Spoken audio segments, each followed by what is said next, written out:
الحمد للہ وکفی وسلام علی عبادہ الذین اصطفی اما بعد۔ آج کا مضمون تھوڑا سا طویل تھا، لیکن وقت کی وجہ سے انشاءاللہ اس کو مختصر کر دیں گے۔ کل تک جو باتیں ہوئی تھی وہ زندہ لوگوں کے بارے میں ہوئی تھی، آج مردہ لوگوں کے بارے میں بات کریں گے۔ جس کا انتقال ہو جاتا ہے، انتقال کے بعد سب سے پہلی چیز یہ ہے کہ انتقال کے بعد دیر نہ کرے، اس کو غسل کرنے اور تدفین کرنے میں دیر نہ کرے۔ حدیث پاک میں ہے کہ اگر جمعہ کی نماز میں بھی کسی کا انتقال، کوئی میت آ جائے تو پہلے نماز، فرض نماز کے بعد جنازے کی نماز ہو جائے، اس کے بعد پھر سنتیں وغیرہ پڑھ لے۔ اسی طریقے سے عید کی نماز میں بھی اگر کسی کی جنازے کی نماز آ جائے، عید میں پہلے نماز ہوتی ہے، بعد میں خطبہ ہوتا ہے، اگر ایسے موقع پر جنازہ آ جائے تو نماز کے بعد پہلے جنازے کی نماز پڑھے، پھر بعد میں خطبہ ہوگا۔ یعنی خطبہ تو ہوتا ہے 5 منٹ، 10 منٹ، 15 منٹ، تو شریعت میں اتنی دیر بھی انتظار کرنے کی اجازت نہیں ہے۔ وہ امریکہ سے انہوں آ رہے، باہر سے، وہاں سے آ رہے، یہاں سے آ رہے، بنگلور سے آ رہے، کرناٹک سے آ رہے، مہاراشٹر سے آ رہے، انتظار کی گنجائش ہی نہیں ہے۔ انتقال ہو جائے فوراً اس کی تجہیز و تکفین کر دیں۔ اور یہاں تک کہ تھوڑی دیر کے لیے بھی اس کے روکنے کی اجازت نہیں ہے، چاہے خاص بیٹا کیوں نہ آ رہا ہو، بیٹی بھی آ رہی ہو، رونے کی، بس انتقال ہو جائے فوراً اس کی تجہیز و تکفین کر دیں۔ دوسری چیز، میت کی فوٹو ہرگز نہ لے کے رکھ لیتے، انہوں تو نیائے مگر ان کو بتا دیں گے فوٹو لے کے، یا پھر ویڈیو کال کر کے بتائیں گے، ایسا ہرگز نہ کرے۔ زندہ لوگوں کے لیے فوٹو لینے کی اجازت نہیں ہے، وہ تو مر گیا آدمی، اس کی تو اجازت بالکل نہیں ہوتی۔ تیسری چیز، قریبی لوگوں کے علاوہ کوئی نہ روکے، یعنی انتقال ہو جائے کسی کا، آئے ملاقات کر لیے، 2-3 جملے تسلی کے بول دیے، ہو سکے تو جنازے کی نماز میں شرکت کر لے، پھر وہاں سے گھر چلے جائیں۔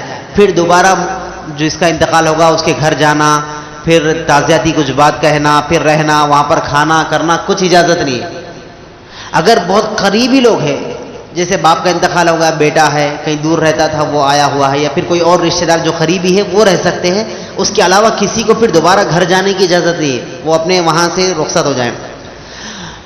غسل دے اور خود دے، جس کا انتقال ہو جاتا ہے اس کو غسل دے اور خود دے، یعنی اگر کسی کے والد کا انتقال ہو جائے، بیٹے کا انتقال ہو جائے، وہ کرائے کے جو بلا کے لے آتے ہیں نا 3000-4000 روپے میں، یا پھر پڑوس کے لوگوں کو یا پھر محلے کے امام کو یا کسی اور کو بلاتے ہیں، ایسا ہرگز نہ کریں۔ جو اس کا قریبی رشتہ دار ہے، خونی رشتہ دار جو ہے، بہتر ہے کہ وہ غسل دے، اگر معلوم نہ ہو طریقہ معلوم کرنے، لیکن بہتر ہے کہ وہی غسل دے۔ یہ متفرق باتیں ہیں، میں عرض کر دوں گا، اس کے بعد پھر بعد میں تفصیل دے۔ اور جب جنازے کی نماز وغیرہ ہو جائے، قبرستان میں لے جا کے تدفین کر دیں، تو زمین سے 1 بالش اونچی، 1 بالش جتنا ہوتا ہے نا اتنی اونچی مٹی کی کوئی نشانی وغیرہ بنا لیں۔ پکی خبر بنانے کی اجازت شریعت میں نہیں ہے، اور نہ وہاں پر نام لکھ کر لگانے کی اجازت ہے، کچھ نشانی رکھ لیں آپ۔ اگر ایسا ہے کہ قبرستان کی جگہ آپ خریدے ہوئے ہیں، وہاں پر کسی اور کو تدفین نہیں کیا جا سکتا، آپ کو شناخت کے لیے نام لکھنا ہے، تو بعض علماء نے اجازت دی ہے کہ آپ نام لکھ کر لگا سکتے ہیں، ورنہ اس کی بھی اجازت نہیں ہے۔ کوئی ایک نشانی آپ رکھ لیں اور زمین سے 1 بالش اونچی مٹی کی کوئی نشانی بنا لیں، بس اس کے علاوہ پختہ خبر ہرگز نہ بنائیں۔ میت کے لیے دعائیں کریں، قبر پر ٹھہر کریے۔ عبداللہ ابن عمر رضی اللہ عنہ سے روایت ہے کہ جب دفن کر دے تو وہاں پر کھڑے ہو کر اس کے لیے دعائیں کر لے۔ بہتر ہے وہ جو سورہ بقرہ کی پہلی آیتیں، آخری آیتیں جو پڑھتے ہیں وہ پڑھے، وہ بھی آہستہ سے پڑھیں، آج کل کے زمانے میں تو زور سے پڑھتے ہیں، آہستہ پڑھے اور وہیں پر ٹھہر کر پڑھ لیں۔ اور پھر اگر ہو سکے تو بعض قریبی رشتہ دار وہاں بیٹھ کر اس کے لیے دعائیں کرتے رہیں، تاکہ منکر نکیر کے سوالات اس پر آسان ہو جائے، اس کے لیے وہاں بیٹھ کر دعا کرے۔ کتنی دیر دعا کرے؟ 1 اونٹ کو ذبح کر کے پورا اس کے صاف کرنے میں جتنا ٹائم لگتا ہے اتنی دیر تک وہاں بیٹھ کر دعا کر سکتے، بس۔ دوپہر میں انتقال ہوگا، شام تک بیٹھ کے رہیں، ایسا نہیں ہے۔ جتنی دیر اونٹ کو ذبح کر کے پھر گوشت تقسیم کرنے میں جتنا وقت لگتا ہے اتنی دیر وہاں پر بیٹھ کر دعا کرنے کی اجازت ہے۔ اس کے بعد پھر اپنے گھر چلے جائیں، دوبارہ اس کے گھر نہ آئیں۔ اگر کسی کے گھر میں انتقال ہو جائے تو پڑوسی کی یا پھر اس کے رشتہ داروں کی ذمہ داری ہے کہ جس کے گھر میں انتقال ہوا وہاں پر کھانا وغیرہ پکا کر بھیجے۔ اس کا مطلب یہ نہیں کہ جس کے گھر میں انتقال ہوگا وہ لوگ کھانا نہ پکائیں، ایسا نہیں ہے، لیکن ان کے گھر میں غم چھایا ہوا رہتا ہے، تو پڑوسیوں کے حقوق یہ ہے کہ ایسے موقع پر ان کے گھر پر کھانا پہنچائے. یہ پھر رشتہ داروں کے حقوق، پہلے پڑوسی کا حق، بعد میں رشتہ داروں کا حق آتا ہے کہ ان کے گھر پر کھانا پہنچائے. وہ ہم پکا کے نہیں دے رہے، پورے لوگ قبرستان سے پھر ان کے گھر پہ جا کے بیٹھ رہے، کوئی چائے پی رہا، کوئی کھا رہا، ایسا ہرگز نہ کرے. ان کے گھر کو تو جائیں گے مت.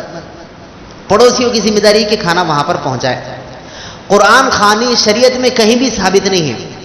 قرآن خوانی جو کرتے ہیں کہیں بھی ثابت نہیں ہے. اب جو کر رہے وہ کس لیے کر رہے وہ ان کو معلوم ہے. اور صرف حدیث میں تعزیت کے صرف 3 جملے کہنے کے حکم ہے. بس آپ گئے، آپ صبر کریں، اللہ کو یہ مقدر تھا ہوگا، یہ منظور تھا ہوگا، بس ان کے لیے دعا کریں. تھوڑے بہت جو جملے ہوتے ہیں وہ جملے آپ جو الفاظ سے استعمال کر سکتے ہیں وہ کریں، بس ختم. آج کل تو کمپٹیشن میں رونا ہو گیا.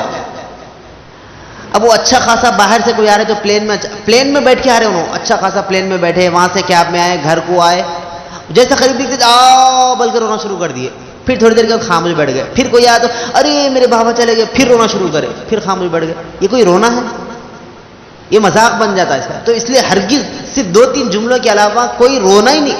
عرب میں بہت اچھا اصول ہے. عرب میں انتقال ہوتا ہے، لکھ جا کے تدفین، کوئی نہیں روتے، لکھ جا کے تدفین کر دیتے، اس کے بعد پھر رسول اپنے گھر پہ چلے جاتے، ختم. جیسا اس طریقے سے یہاں پر ماتم ہوتا ہے 2-3 دن تک لگاتار، جو آ رہا اس کو پکڑ کے رو رہے، جو آ رہا اس کو پکڑ کے رو رہے، خاموش بیٹھ رہے، پھر آ رہا پھر رو رہے. نہیں رو تو کیا بولتے؟ بابا سے ذرے بھی محبت نہیں. دیکھو باپ مر گیا انہیں کیسا بیٹھا ہوا ہے، دیکھو بیوی مر گئی انہیں کیسا ہے، دیکھو شوہر مر گیا بیوی کیسی ہے، دیکھو. اس طریقے کے جو تانے دیتے ہیں، شریعت میں منع ہے یہ سب چیزوں سے. رونا ہی نہیں. ہاں غم ہے، رونا ہے، اتنا رونا ہے کہ غم ظاہر ہو سکے میت کے رہنے تک. جب وہ چلے جائیں پھر آپ ان کے لیے دعائیں کر سکتے ہیں. عورت کو تو غم ہوتا ہے، شوہر کا انتقال ہو جائے تو عورت کا غم ہوتا ہے، ورنہ مرد کو تو اجازت ہی نہیں ہے. عورت کو اجازت ہے کہ وہ 3 دن تک غم منا سکتی ہے، اس کے علاوہ تو اجازت ہی نہیں ہے. یہاں تک تو کئی مہینوں تک جب بھی کوئی بھی فون کرتے رونا شروع کر دیتے، ارے میرے شوہر چلے گئے، میرا بیٹا چلے گیا. اجازت ہی نہیں شریعت میں اس کی. اور پھر اس کے بعد انتقال فوراً وراثت تقسیم کر دے، فوراً. جیسے تدفین کر کے آ گئے، بیٹھے بڑے ذمہ دار لوگ بیٹھے، بھائی تمہارے باپ کی کتنی جائیداد تھی، لاؤ بولو کیا کیا حساب تھے. ادائیگی کی شکل ہو سکتا بعد میں ہو، ادائیگی کی شکل بعد میں ہو سکتا، حساب کر کے لکھ دے، بڑے بیٹے کو اتنے پیسے، دوسرے کو اتنے، تیسرے کو اتنے، بہن کو اتنے پیسے، ان کو اتنے پیسے، بس حساب فوراً کر دے. ادائیگی کے واسطے بعد میں ٹھیک ہے ہم 1 مہینے میں کر دیں گے، 2 مہینے میں کریں گے، 3 مہینے میں کریں گے، وہ سب متفقہ طور پر اگر رائے ہوئی تو وہ الگ بات ہے. لیکن فوراً اسی وقت وراثت تقسیم کرنے کی شریعت میں اجازت دی ہے. اور جو کفن دیا جاتا ہے، حضرت ابوبکر صدیق رضی اللہ عنہ نے فرمایا جو کپڑے پہنے ہوئے ہیں وہی کپڑوں میں، یا گھر میں کوئی استعمال کے کپڑے ہیں وہی کپڑوں میں کفن دے دو. نئے کپڑے کی کیا ضرورت؟ کہ خبر میں منکر نکیر آنے کے بعد دیکھیں گے ارے نئے کپڑے ہیں ان کے، جو 1 سوال کم کر دیں گے تمہارے کو. ایسا ہے کیا کچھ؟ جو کپڑے ہیں وہی کپڑوں پہ کر سکتے ہیں، نئے کپڑے کی تو ضرورت ہی نہیں. لیکن نئے کپڑے اگر لا رہے ہیں بہتر ہے، لا سکتے ہیں، لیکن نیا کپڑا ہونا ہی ہونا ایسا شریعت میں نہیں ہے. نماز کے بعد چہرے کو ہرگز نہ بتلائے، اس لیے کہ جنازے کی نماز کے بعد میت کے اعمال شروع ہو جاتے ہیں. اگر وہ برا رہا اس کے چہرے کے آثار بتلا دیں گے کہ یہ برا تھا، اگر وہ نیک رہے تو آثار بتلا دیں گے کہ یہ آدمی نیک ہے. تو اس لیے نماز کے بعد ہرگز نہ دکھائے. ویسے تو نماز سے پہلے بھی نہ دکھائے، کیونکہ جو آدمی مثال کے طور پہ کسی کا انتقال ہو جائے، سارے عورتیں بھی آتے، مرد کا انتقال ہوگا تو عورتیں بھی آتے، ارے وہ ان کا شکر صاحب کا انتقال ہوا کرتے، ارے انہوں اپنے بچپن سے ہم ان کو دیکھتے تھے، اپنے سامنے کا بچہ تھا وہ، چلو جا کے دیکھیں. نامحرم کو تو زندگی میں ہی نہیں دیکھنا ہے، انتقال ہونے کے بعد کہاں سے دیکھنا ہے. اور عورت کے بھی ایسے ہی ہوتا ہے، قریبی رشتہ دار کے علاوہ دور کے رشتہ دار کو بھی میت کو دیکھنے کی اجازت نہیں ہے. قریبی رشتہ دار آج کل تو رکھ دیتے وہاں پر، ذرا باہر رکھ دو، وہاں پر کوئی بھی آئے تو ادھر سے ادھر دیکھ کے جاتے، وہاں رکھ دو باہر. ہرگز نہ کرے ایسا، قریبی رشتہ دار دیکھے، ورنہ کسی کو نہ بتلائے. اور اگر شوہر کا انتقال ہو جائے تو بیوی قریب آ کر دے سکتی ہے، لیکن بیوی کا انتقال ہو جائے تو شوہر قریب جا کر نہیں دے سکتا ہے. اس لیے کہ شوہر کے انتقال کے بعد بیوی 4 مہینے 10 دن تک دوسرا نکاح نہیں کر سکتی، یعنی جو عدت کے دن ہوتے نکاح نہیں کر سکتی. لیکن اگر بیوی کا انتقال ہو جائے، 10 بجے انتقال ہوا، 10:05 پہ شوہر دوسری شادی کر سکتا. کہیں صحیح بھی کریں گے، کسی کو مشورہ دیں گے، کر سکتا. تو وہ اس کے لیے فوراً نامحرم ہو جاتی ہے، اس کو دیکھنے کی اجازت بھی نہیں ہے. ہرگز نہ، شوہر بیوی کے انتقال پر ہرگز نہ دیکھے. اگلی چیز دیکھیے، میت کی برائی نہ کرے. میت کی برائی نہ کرے. ارے انہیں تھا پیتا تھا بھائی بہت, اس کا انتقال اس لیے ہوا خوب زیادہ شراب پیتا تھا, کہیں گر گیا کرتے مر گیا کرتے, ارے انہیں بہت ایسا تھا, انہیں فلاں تھا, انہیں گنڈا تھا, انہیں تھا. میت کی ہرگز برائی نہ کرے, وہ برا بھی تھا, آپ چاہے تو خاموشی اختیار کرے لیکن برائی نہ کرے, کسی بھی صورت میں میت کی برائی نہ کرے. اچھا, میت کے سامنے تلاوت کرنے سے فقہاء کرام نے منع فرمایا. انتقال ہوتا تو کیا کرتے, سارے لوگ آگے بیٹھتے, چلو سورہ یاسین پڑھ لیتے بیٹھے, پورے سورہ یاسین پڑھ لیتے بیٹھتے, قرآن پڑھتے کرتے. اجازت نہیں ہے, علماء نے منع فرمایا اس سے. جب تک میت کو غسل نہ دے وہاں پر بیٹھ کر قرآن بھی پڑھنے کی اجازت ہے, غسل دینے کے بعد بھی اجازت نہیں ہے. لیکن اگر کوئی بیٹھ کر پڑھ رہا ہے تو دنیاوی باتیں کرنے کے بجائے بہتر ہے کہ قرآن پڑھ لے, لیکن غسل دینے سے پہلے تو کسی بھی صورت میں نہیں ہے. ہاں, میت کی روح نکلنے سے پہلے وہاں پر بیٹھ کر سورہ یاسین پڑھتے ہیں, کلمے کی تلقین کرتے ہیں. وہ اس لیے کرتے ہیں کہ ہو سکتا میت بار بار جس کا انتقال نہیں ہوا ابھی ہونے سے پہلے بار بار اس کو سن کر اس کی زبان سے بھی کلمہ نکل جائے یا پھر قرآن کی کچھ آیات نکل جائیں, اس لیے بیٹھ کر پڑھ لے تو وہ الگ بات ہے. لیکن انتقال کے بعد ہرگز نہ پڑھے, اس لیے کہ وجہ یہ ہے انتقال جس کا بھی ہوتا ہے نا, روح اس کے پیروں سے نکلتی ہے, پیروں سے اس کی روح نکلتی ہے. جب یہاں تک آتی ہے تو اس کا پیشاب نکل جاتا ہے, منی خارج ہو جاتی ہے. جیسے وہ آپ دیکھ لیں اس کا پیشاب نکل گیا, منی نکل گئی, سمجھو یہ مرنے والے ہیں اب کیسے بھی. پھر بعد میں روح یہاں تک آتے ہوئے پھر حلق سے نکلتی ہے روح. روح نکلنے کا طریقہ یہ ہے, کہیں آتے سیدھا منہ سے ایسا نکال کے لگے جاتے, ایسا نہیں ہے. پہلے نیچے سے پیروں کی طرف سے ہوتے ہوئے آتی ہے.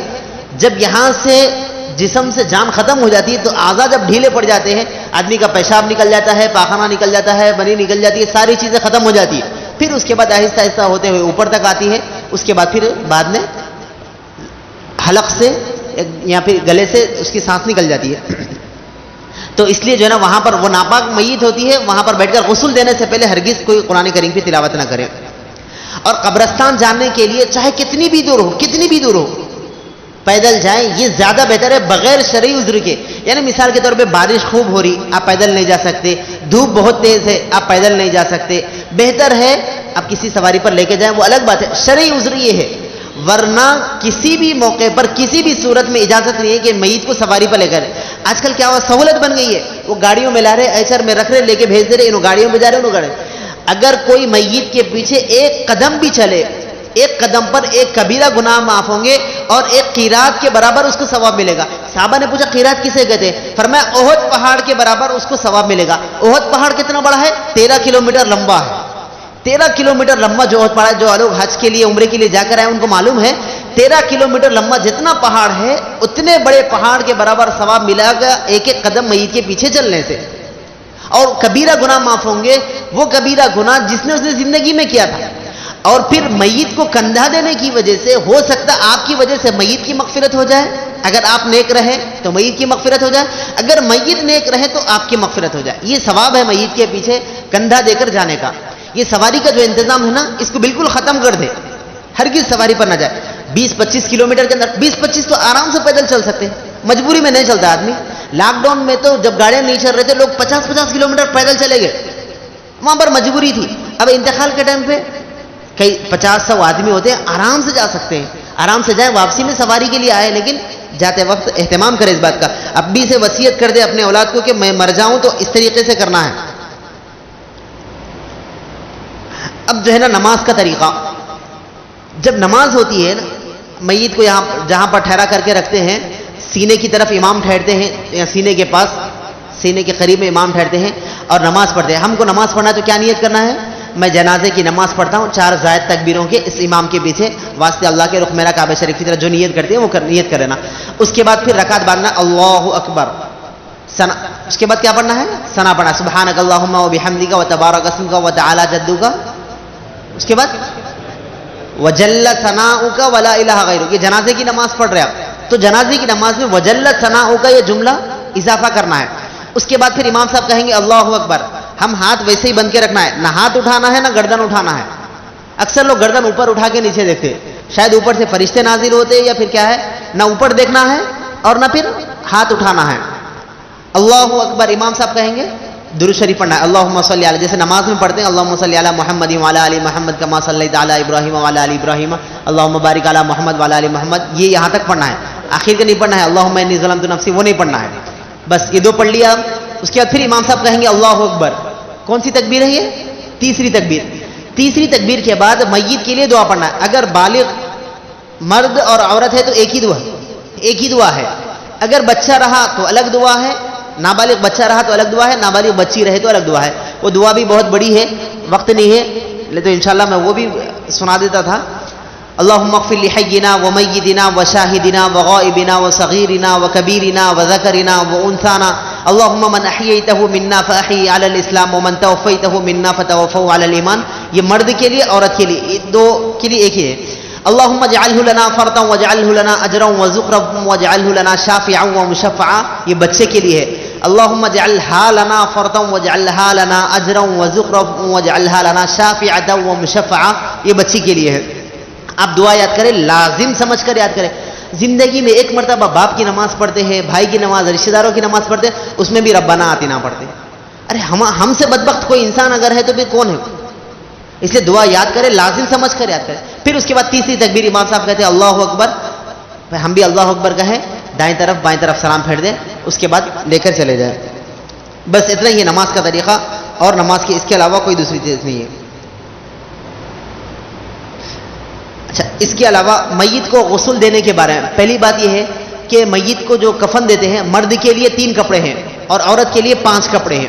میت کے لیے 3 کپڑے کون سے ہیں؟ ایک ہوتا ہے لفافہ. ٹائم ہوگا کل کریں گے یا پھر بات ختم کر دوں؟ جی کل کرو، بات ختم کر دیں گے، 5 منٹ میں ہو جائے گا. میت کے لیے، مرد کے لیے 2، یہ پکڑ لیں، میت کے لیے 2 کپڑے ہوتے ہیں، 3 کپڑے ہوتے ہیں، اور عورت کے لیے 5 کپڑے. مرد کے لیے 2 کپڑے جو ہوتے ہیں، ایک لفافہ کہتے ہیں، دوسرا ایزار، تیسرا کرتا. کیا کیا ہے؟ لفافہ، ایزار، کرتا. لفافہ جو ہوتا ہے وہ میت سے لمبا ہوتا ہے، یعنی اگر 5 فٹ کی ہے تو وہ 6 فٹ کا ہوتا ہے، اور کرتا اس کے برابر ہوتا ہے. لفافہ بڑا ہوتا ہے، ایزار میت کے برابر ہوتا ہے، کرتا اس سے چھوٹا ہوتا ہے. میں کفن بھی لے گیا، کپڑا لے کے آیا تو ڈر جائیں گے، بلکہ تو پیپر پھاٹ کے لایا. ذرا یہ آپ پکڑتے رہیے. یہ دیکھیے، یہ اس سے بڑا ہے، یہ ہے لفافہ، اور یہ ہے ایزار، اس کے اندر کرتا ہے. یہ ہے کرتا، اس کو کرتے کو بیچ میں سوراخ رہتا، کرتے کو بیچ میں سوراخ رہتا. اب یہاں پر اس کو یہ 3 ایسے رکھنا ہے، 3 ایسے رکھنا ہے. یہ ہے میت. میت کو جب آپ یہاں پر اس طریقے سے سلا دیں گے، سلا دینے کے بعد آپ کرتے کو موڑ دیں گے.